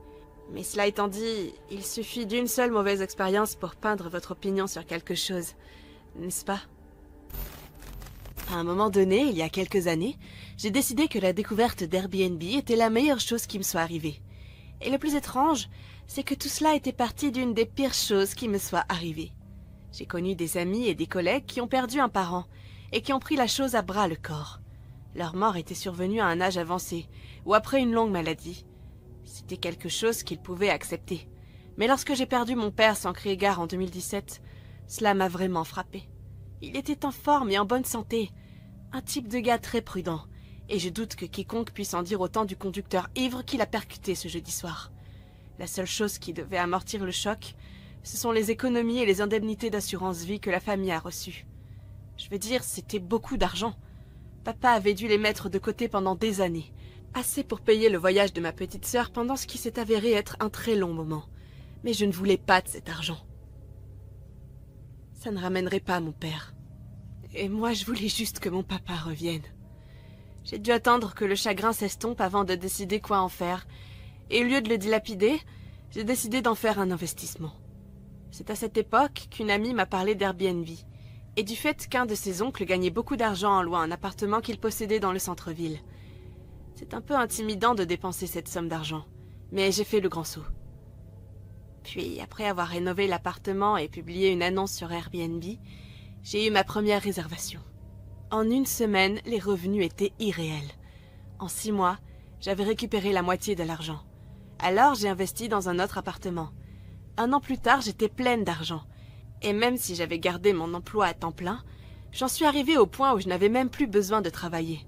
Des vacances de luxe, une grosse voiture, la vie était belle. Et puis, boum.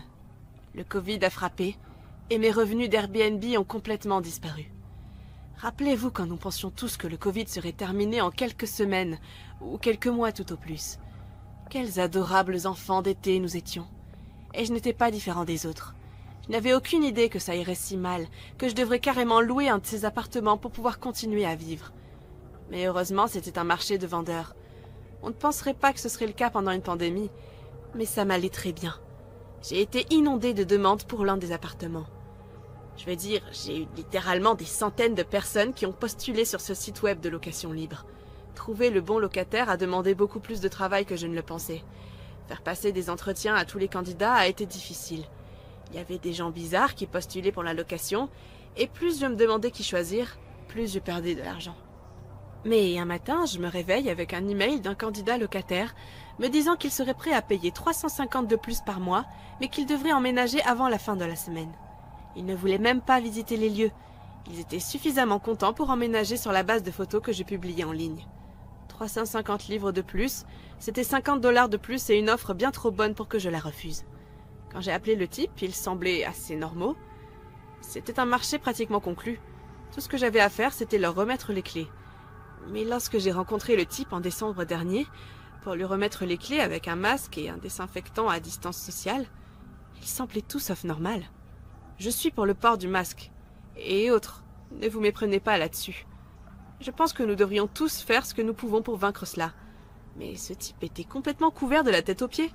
Un masque noir sur le visage, un chapeau, une capuche, des gants, la totale. Je n'avais absolument aucune idée de la personne à qui je remettais les clés, vraiment. Juste qu'ils se sont identifiés comme Stéphane, et le même nom que le compte qui m'avait contacté. Il a à peine parlé, et toute l'interaction m'a donné un mauvais sentiment. Alors je lui ai dit que je passerais dans quelques jours pour voir comment il allait. Il m'avait déjà payé 2 mois de loyer en plus de son dépôt de garantie. J'étais donc coincée avec lui pour le moment. Je commençais à penser que mon désespoir pour l'argent allait me causer beaucoup de problèmes. Environ une semaine plus tard, j'ai appelé Stéphane pour m'assurer qu'il s'était bien installé. J'ai dû l'appeler 6 fois avant qu'il ne me réponde. Et quand il l'a enfin fait, il ne semblait pas d'humeur à parler. Mais il a quand même accepté à contre-cœur de me laisser passer. J'ai commencé à m'inquiéter de l'état dans lequel l'appartement devait se trouver. Mais je ne me doutais pas que je ne le verrais pas du tout. Il a refusé de m'ouvrir la porte, invoquant la distanciation sociale et autre chose. Ce que je comprends et respecte, mais il existe des moyens de procéder à une inspection de l'appartement sans enfreindre la règle des 6 pieds. J'insiste. Il refuse. J'insiste encore. Il refuse encore. Au moment où il a menacé d'appeler la police, toute relation potentiellement bonne que nous aurions pu avoir est passée par la fenêtre. Juste quand il dit que... Je baisse mon masque pour me faire entendre plus clairement. C'est là que j'ai senti cette horrible odeur dans l'air. Elle était si mauvaise qu'elle me fit taire pendant un moment. Je me retrouve à mettre mon masque sur ma bouche et mon nez, et la discussion avec Stéphane se poursuit. Il accepte de m'envoyer une vidéo de l'état actuel de l'appartement. La conversation se termine, mais je reste 1 minute pour essayer de comprendre d'où vient cette horrible odeur. Elle semble imprégner tout le couloir, comme s'il était presque impossible d'en trouver la source exacte. Et comme elle est si intense, je n'en ai pas vraiment envie. Je prie juste pour qu'elle ne vienne pas de l'appartement que je viens de louer. Et malgré tout, tout au fond de moi, je ne peux pas m'empêcher de me faire des films, de me dire « Est-ce qu'il y aurait un cadavre en décomposition quelque part ?» Comme vous pouvez l'imaginer, j'étais assez énervée à ce moment-là. Et alors que je retraverse la rue en direction de ma voiture, je me retourne pour regarder la fenêtre de l'appartement. Maintenant, mes yeux sont terribles, mais je pouvais soudainement voir que ce personnage de Stéphane avait tous les rideaux fermés, mais avait choisi d'accrocher une sorte de masque bizarre à la fenêtre. Je pense que c'était du papier mâché ou quelque chose comme ça. Il devait être vraiment vieux, parce qu'il avait l'air tout ratatiné avec de longs poils noirs qui encadraient ce visage assez effrayant. Je me souviens avoir lâché un soupir audible comme « Seigneur Tout-Puissant, ça va devenir bien pire avant de s'améliorer. » Et soudain, le masque disparaît dans les rideaux. Ce n'est pas juste une vieille pièce de décor effrayant. Quelqu'un le portait et me regardait. Pendant qu'il le faisait, Stéphane m'a envoyé une vidéo de l'appartement qui avait l'air très bien. Seulement, il y avait un coin du salon qu'il avait apparemment refusé de me montrer. Je l'ai pressé à ce sujet.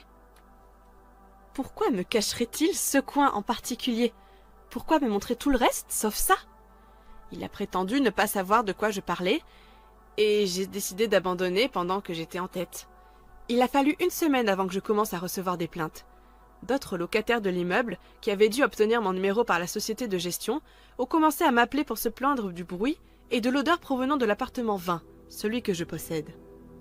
Mais ensuite, après un certain temps, les appels ont cessé d'être des plaintes et ont commencé à être plus comme des avertissements au sujet de choses qu'ils avaient entendues venant de l'appartement de Stéphane. Et apparemment, les odeurs étaient de plus en plus mauvaises. Mais toujours Stéphane a refusé toutes sortes d'inspections formelles de l'appartement. Et il le fait encore maintenant. Je suis passée devant l'appartement il y a environ 2 semaines maintenant. Un soir, alors que je rentrais du travail, j'avais travaillé tard au bureau. Donc il était environ 9h du soir, quand j'ai décidé de faire un petit détour. Juste comme ça, pour vérifier l'appartement.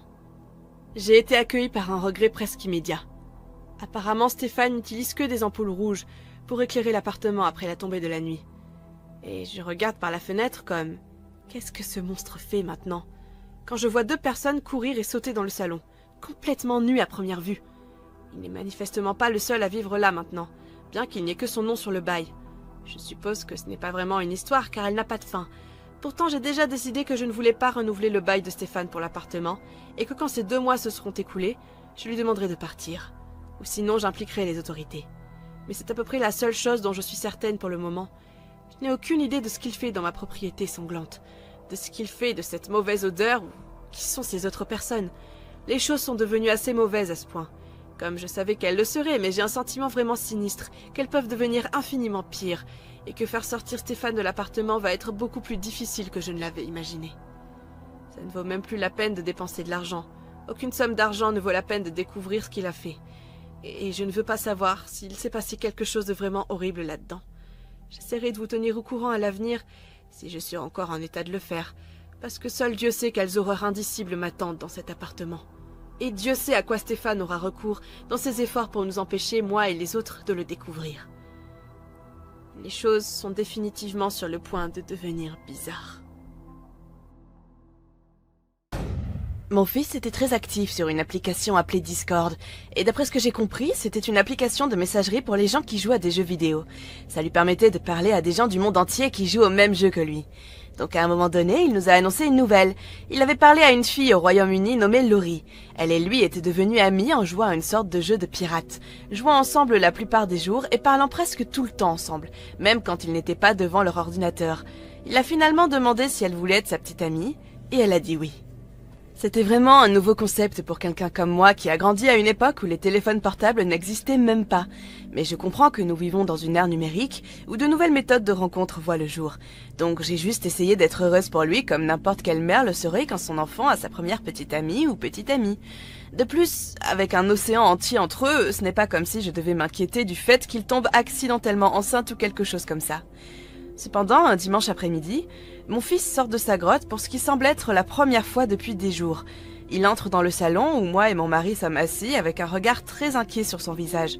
Nous lui avons demandé ce qu'il s'est passé et il a haussé les épaules en nous disant que tout va bien, puis il s'est éloigné à nouveau. Comme vous pouvez l'imaginer, nous sommes regardés, moi et mon mari, avec un regard qui signifiait « Mais qu'est-ce qu'il a ?» Mon mari se lève et suit notre fils à travers le salon avant de l'interroger gentiment sur toute la raison de son malheur. D'après ce qu'il m'a dit, notre enfant faisait juste cette chose typique des garçons, en prétendant que tout allait bien, mais d'une manière qui nous dit qu'il est manifestement contrarié par quelque chose. Mon mari m'a alors dit qu'il avait demandé des nouvelles de Laurie, et notre fils a répondu d'une manière presque viscérale, en disant « Pourquoi est-ce que vous êtes toujours dans mes affaires ?» Bla bla bla. Il avait manifestement abordé un sujet sensible, donc notre conclusion générale était que lui et Laurie devaient avoir rompu et qu'il ne voulait tout simplement pas en parler. Nous ne voulions pas lui mettre la pression, et nous l'avons en quelque sorte laissé faire pour qu'il passe à autre chose. Mais au cours du mois suivant, notre fils semblait de plus en plus déprimé. Il passait de plus en plus de temps dans sa chambre. Il n'en sortait que pour aller à l'école ou manger, pour ensuite se retirer dans sa petite caverne de garçon. Comme je l'ai dit, nous avons pensé que c'était parce qu'il avait rompu avec sa petite amie sur Internet. Mais une fois, mon mari passait devant sa chambre et il l'a entendu de manière flagrante parler à quelqu'un via son petit chat vocal sur Discord. Il s'adressait à elle en l'appelant bébé. Et à un moment donné, il a même entendu Laurie. Donc apparemment, ils étaient toujours en contact à ce moment-là, mais nous supposions toujours qu'ils avaient eu des problèmes relationnels, en ajoutant le fait qu'ils étaient à des milliers de kilomètres l'un de l'autre, bien sûr. Je sais que les relations à longue distance ne fonctionnent presque jamais, même quand les gens n'étaient qu'à quelques états l'un de l'autre. Mais ces enfants avaient un océan entier qui les séparait. Seul Dieu sait combien cela a dû être dur pour eux.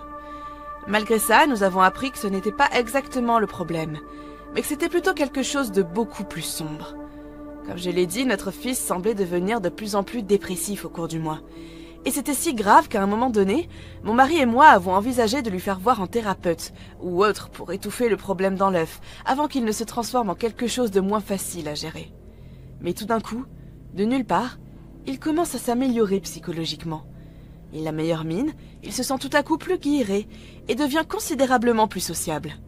Il semblait encore très vif à l'idée de passer plus de temps avec nous, ce qui pour un garçon de 16 ans demeure assez étrange.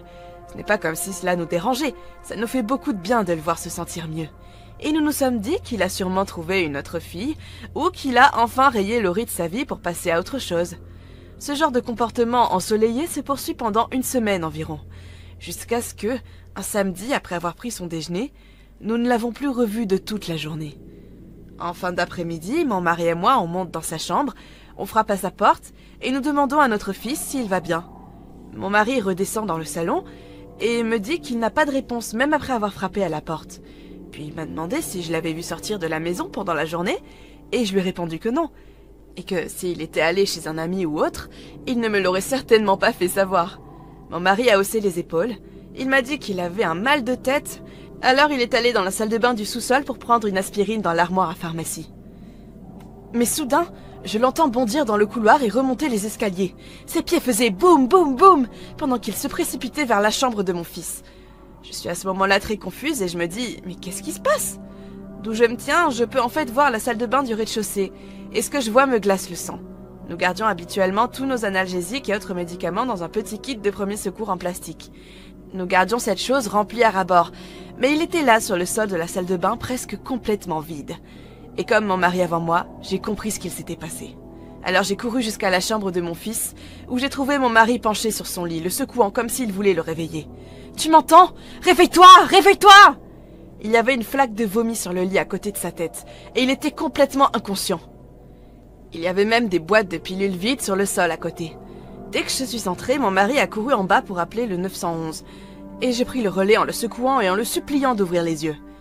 La seule lumière dans la pièce provenait de ses écrans d'ordinateur, donc à un moment donné, j'ai jeté un coup d'œil, et j'ai vu l'une des choses les plus effrayantes que j'ai pu voir de ma vie. Sur l'écran, il y avait une fenêtre de webcam provenant du Discord dont j'ai déjà parlé, et elle montrait le corps d'une jeune fille qui était en train de se balancer dans l'air. Cela m'a pris une seconde à réaliser ce que je regardais, et quand j'ai enfin compris, j'ai failli effondrer la maison avec mes cris. Elle était suspendue à quelque chose. J'ai essayé bien sûr de ne pas regarder. J'ai vraiment essayé de ne me concentrer que sur mon fils, pendant que mon mari courait vers la chambre avec les services d'urgence de l'autre côté de la ligne. J'aurais dû lui dire de ne pas regarder, mais j'étais bien trop désemparée.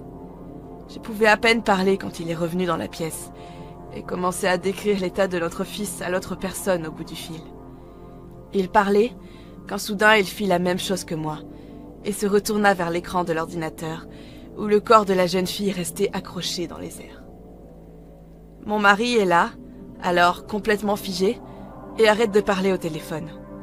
Il reste dans cet état assez longtemps pour que je puisse entendre le dispatcher dire « Monsieur, vous êtes là? Monsieur ?» À ce moment-là, il sort de la lune et continue à parler à la personne des urgences.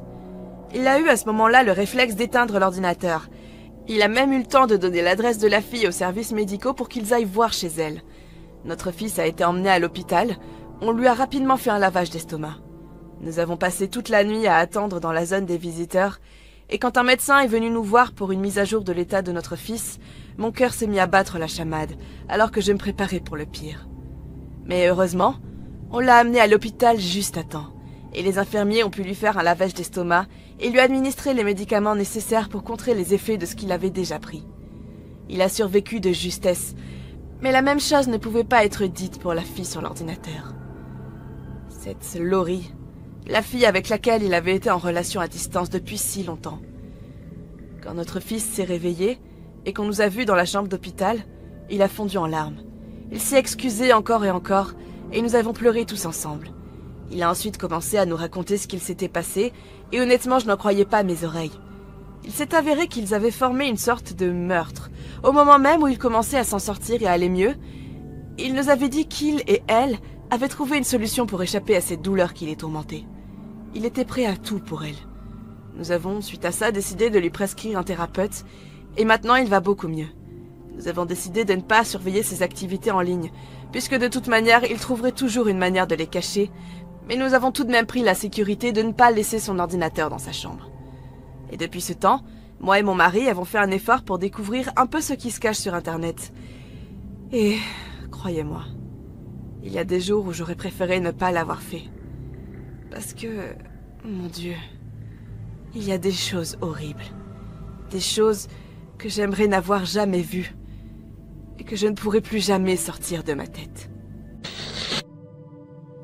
J'avais l'habitude de jouer à Insurgency Sandstorm avec un groupe fixe de gars et quelques filles, et nous nous organisions en utilisant un serveur Discord. Les gens allaient et venaient au fil du temps, mais il y avait quelques-uns d'entre nous qui sont restés en contact assez fréquemment en dehors des organisations de sessions de jeu, et nous sommes devenus de très bons amis.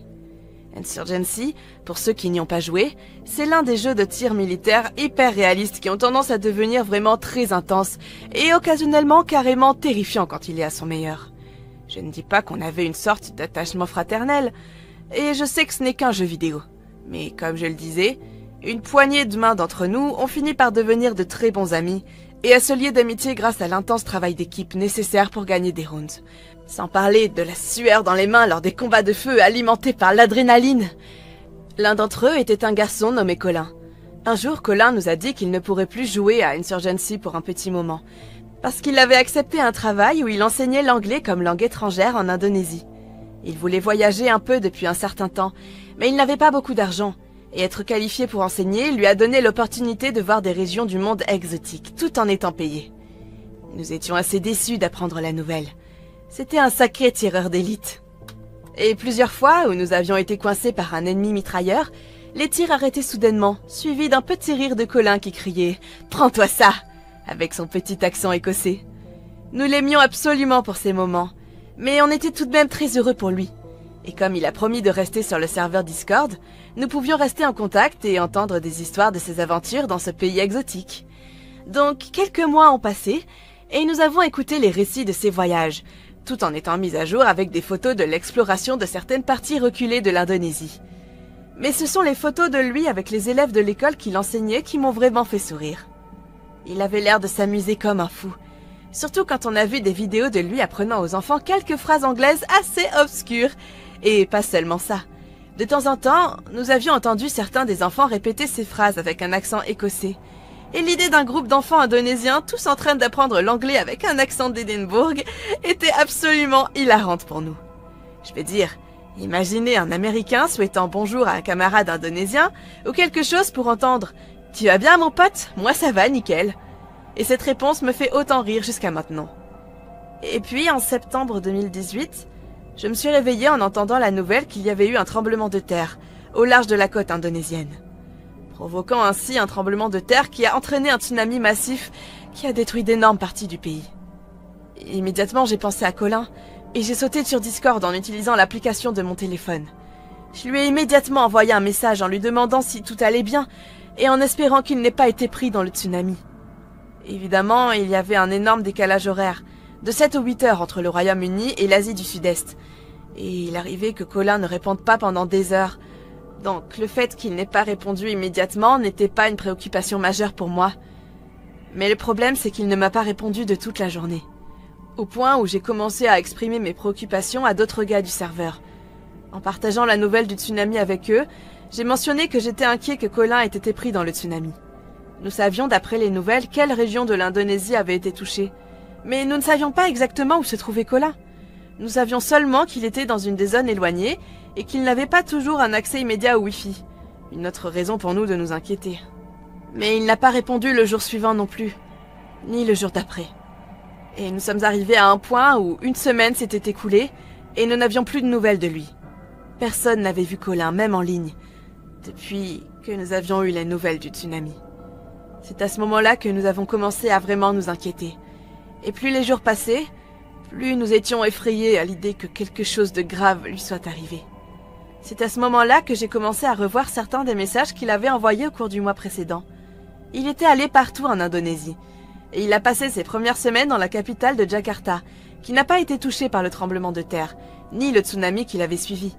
Mais ensuite, j'ai découvert qu'il avait voyagé dans un endroit appelé Palu.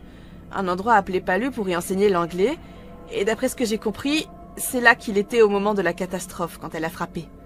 J'ai ensuite cherché sur internet le nom du lieu pour trouver des histoires sur le tsunami, et j'ai découvert que c'était l'un des endroits les plus touchés par le raz-de-marée destructeur, qui a apparemment atteint 23 pieds de hauteur. 23 pieds d'eau impétueuse qui a détruit à peu près tout sur son chemin, et causé la mort de plus de 15 000 personnes. Et selon toute vraisemblance, Colin avait sûrement été l'un d'entre eux. Nous étions dévastés. Mais le pire, c'est que même à ce jour, nous n'avons toujours pas de nouvelles.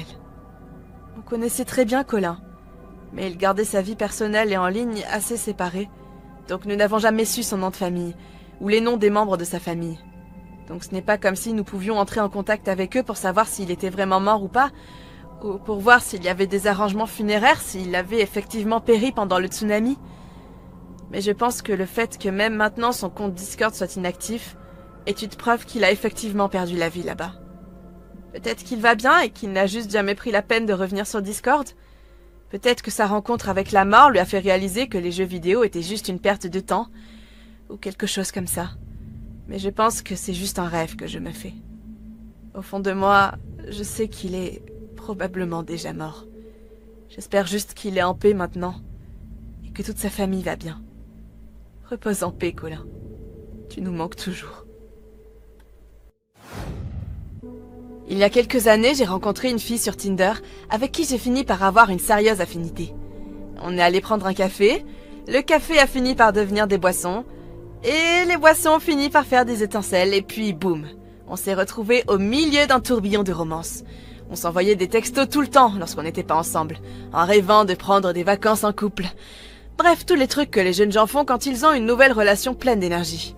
Mais un jour, alors que je pensais que les choses ne pouvaient pas être plus parfaites, elle me fait m'asseoir avec l'intention évidente d'avoir une sérieuse conversation. Je me suis dit que c'était une sorte de rupture, alors je me suis préparée au pire. Mais heureusement, ce n'était pas aussi grave que je le craignais. C'était juste un peu bizarre pour moi. Ça sortait de l'ordinaire. Elle m'a dit qu'elle était polyamoureuse. À ce moment-là, je n'avais aucune idée de ce que ça pouvait vouloir dire. Alors je l'ai gardée fixement avec un regard confus sur le visage, ce qui l'a poussée à m'expliquer ce qu'était le polyamour. C'était pas très courant comme terme, mais en gros ça veut dire qu'on partage une relation amoureuse avec plusieurs personnes à la fois. Elle dit qu'elle peut s'engager avec moi, mais qu'elle devra être libre de voir d'autres personnes, même si c'est de manière moins sérieuse. Étant jeune, stupide et totalement sous son charme, j'ai accepté. Et ça a fini par être la pire décision que j'ai jamais prise. J'ai commencé par lui dire qu'elle pouvait faire ce qu'elle voulait, mais seulement à condition qu'elle ne me parle pas de tout ça. Elle était d'accord, mais au fil des semaines, j'ai commencé à être un peu jaloux. Elle a essayé d'y remédier en me présentant l'application qu'elle utilisait pour trouver d'autres types de polyamoureux à rencontrer.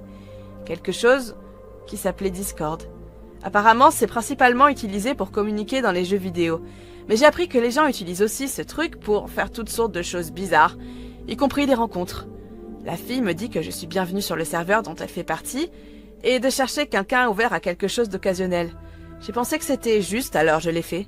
J'ai créé un compte, et elle m'a invité sur un petit serveur qui s'appelait innocemment La Ferme, alors qu'il n'a absolument rien à voir avec quoi que ce soit d'agricole. Donc en m'invitant, la fille m'a présenté comme son partenaire, et elle a demandé à quelques membres de m'accompagner à travers tous les différents canaux et tout. Ils étaient en fait plutôt sympas. Ils me parlaient de certains des éléments de la polygamie, et ils m'ont complimenté sur la gentillesse de la fille que je voyais, ce qui, je ne sais pas, m'a en quelque sorte réchauffée. Et je me suis sentie mieux. J'ai commencé à parler à une autre fille sur le serveur. On vibe un peu, mais je ne me vois pas aller plus loin avec elle. En fait, je l'ai juste fait pour rendre la fille que je voyais heureuse. Et apparemment, ça l'a rendue très heureuse. Et j'ai gagné beaucoup de points de fidélité, donc tout est bien qui finit bien, n'est-ce pas? Non, environ une semaine après avoir été sur Discord, j'ai reçu un message de quelqu'un, que j'ai d'abord pris pour une fille d'ailleurs.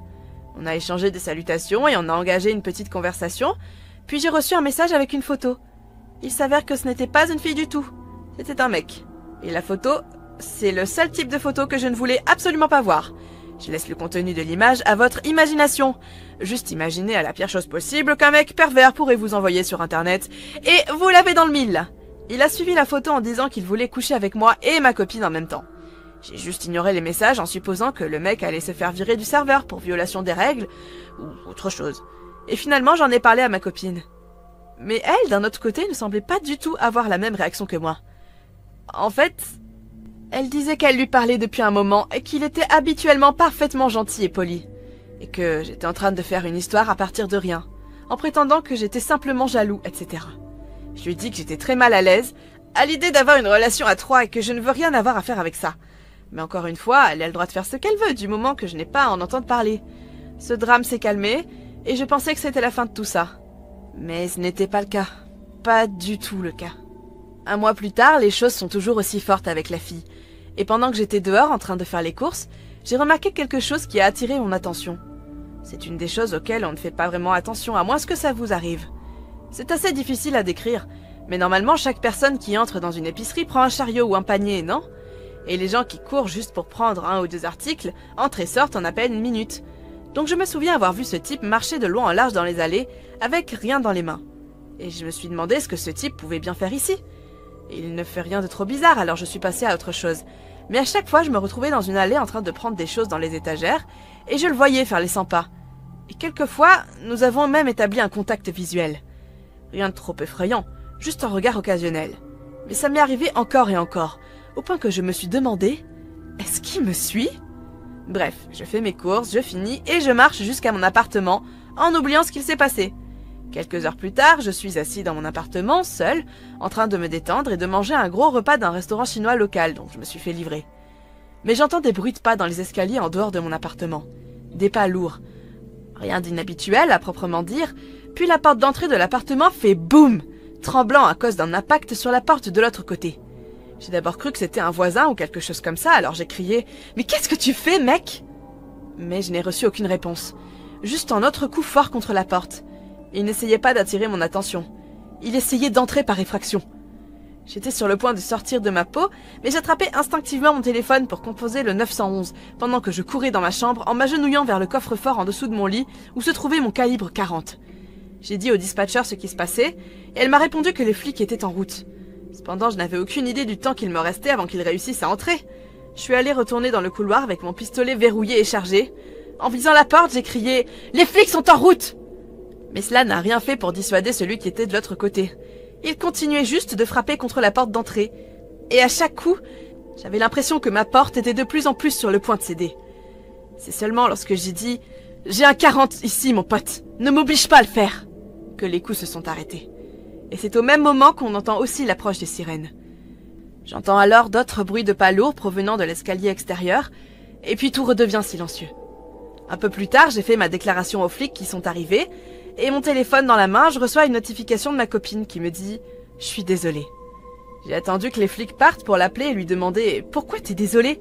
Est-ce que c'est fini entre nous ?» Et alors qu'elle me répondait, elle était en train de sangloter, et j'ai compris entre ses sanglots quelque chose qui m'a serré la mâchoire. Voilà un résumé de ce qu'elle m'a dit. Elle a dit qu'elle sortait avec le gars qui m'avait envoyé la photo indésirable, qui était apparemment devenu super bizarre, en lui disant qu'elle devait rompre avec moi parce qu'il la voulait comme sa principale partenaire. Il s'est mis à dire qu'il n'était pas d'accord avec la polygamie, que je n'étais pas bon pour elle, et blablabla.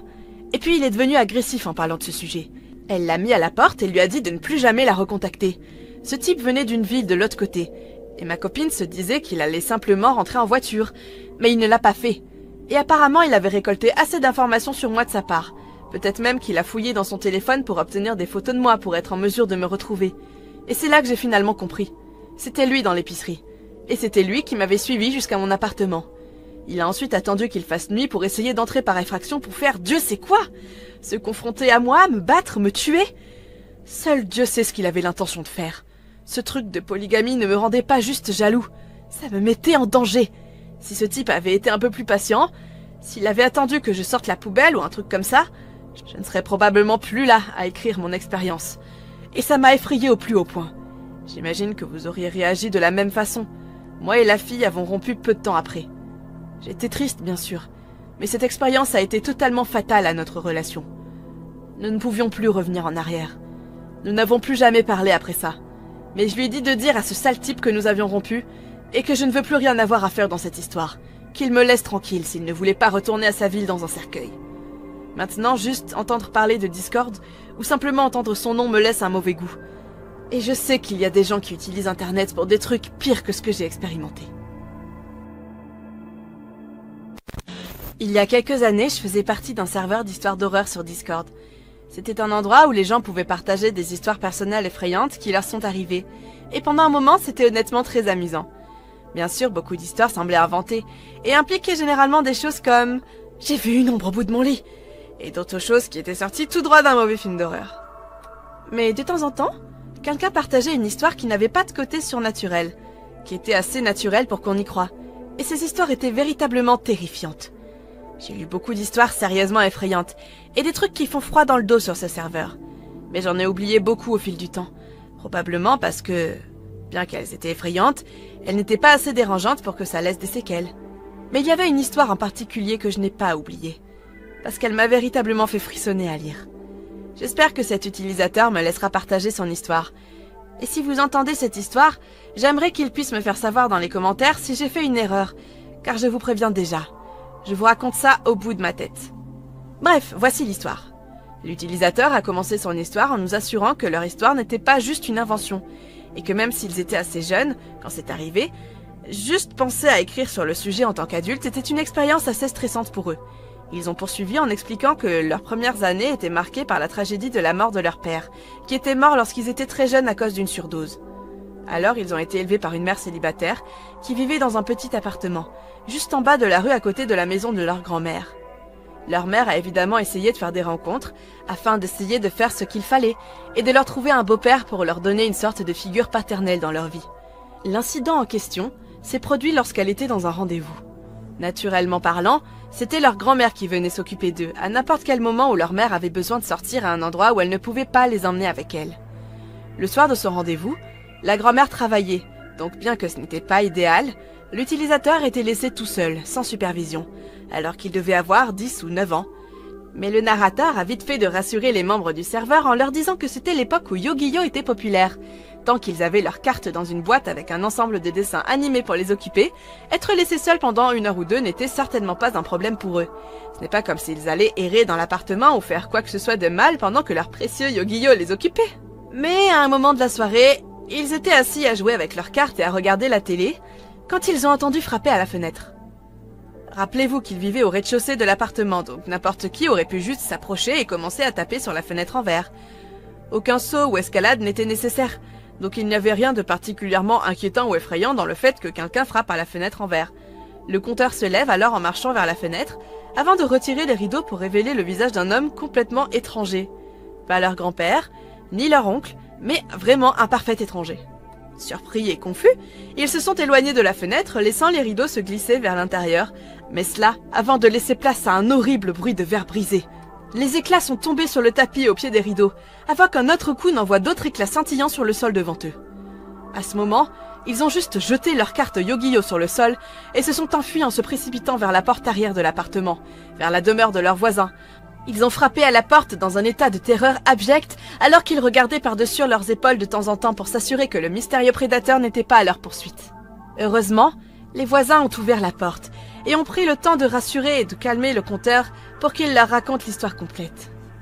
Naturellement, ils ont appelé la police, qui se sont empressés de venir puisqu'ils ont obtenu la description de la maison et de l'invasion en cours.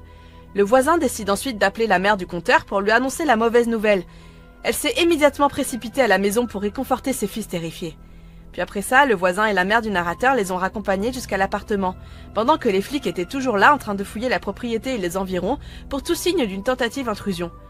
Suite à ça, un des policiers s'approche de la mère et lui montre quelque chose dans une pochette plastique transparente. La mère regarde le sac fixement, devient pâle, puis s'agenouille et serre fort notre conteur dans ses bras, en essayant de retenir ses larmes, alors que les voisins ont crié « Oh mon Dieu !»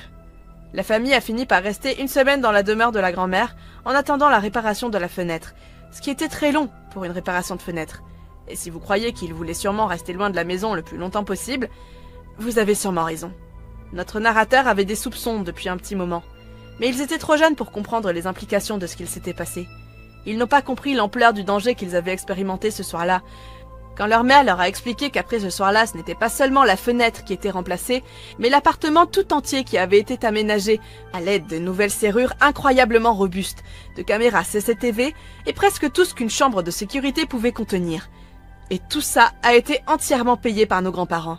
Toute la famille était absolument terrifiée. Et tout cela était dû à la pièce de conviction que les flics ont montrée à ma mère cette nuit-là. La petite chose dans le plastique transparent qui l'a gelée sur place, puis l'a fait fortement serrer ses fils dans ses bras. Ce qu'il y avait dans ce sac plastique était une photographie. La photographie d'un garçon qui dormait paisiblement dans son lit. Et ce garçon, c'était notre conteur. La mère a raconté beaucoup plus au conteur lorsqu'il était plus âgé, en disant que la photo ne pouvait pas avoir été prise longtemps avant la tentative d'effraction. Quelque chose sur les draps du lit qui était assez nouveau, ou quelque chose comme ça. Ou bien une nouvelle coupe que le garçon venait juste d'avoir. J'ai oublié ce détail. Mais bref, c'était un détail comme ça qui avait fait en sorte que c'était clair que l'intrus s'était introduit dans l'appartement d'une manière ou d'une autre. Peut-être seulement une semaine auparavant, prenant ainsi une photo du jeune narrateur pendant qu'il dormait. Je ne peux qu'imaginer ce qu'il devait avoir fait pour plusieurs autres enfants aussi. Se faisant son petit catalogue de victimes potentielles, les consultant pendant des heures avant de se décider sur celui qu'il aimerait le plus. Je pense que c'est ce qui m'a fait le plus terrifier lorsque j'ai lu son histoire.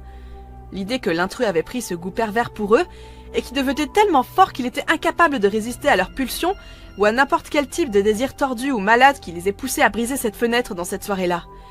La famille ne s'est sentie en sécurité que lorsqu'ils ont entendu la nouvelle, que la personne dont le profil ressemblait étrangement à celui de la victime avait été attrapée par la police et emprisonnée après avoir été extradée dans un autre état. Mais ils ont gardé tout cela discret à notre narrateur jusqu'à ce qu'il soit dans ses dernières années d'adolescence. Il n'y a plus de détails après ça. Il n'y a pas eu de grandes conclusions, juste que c'était quelque chose qui l'avait hanté pendant des années.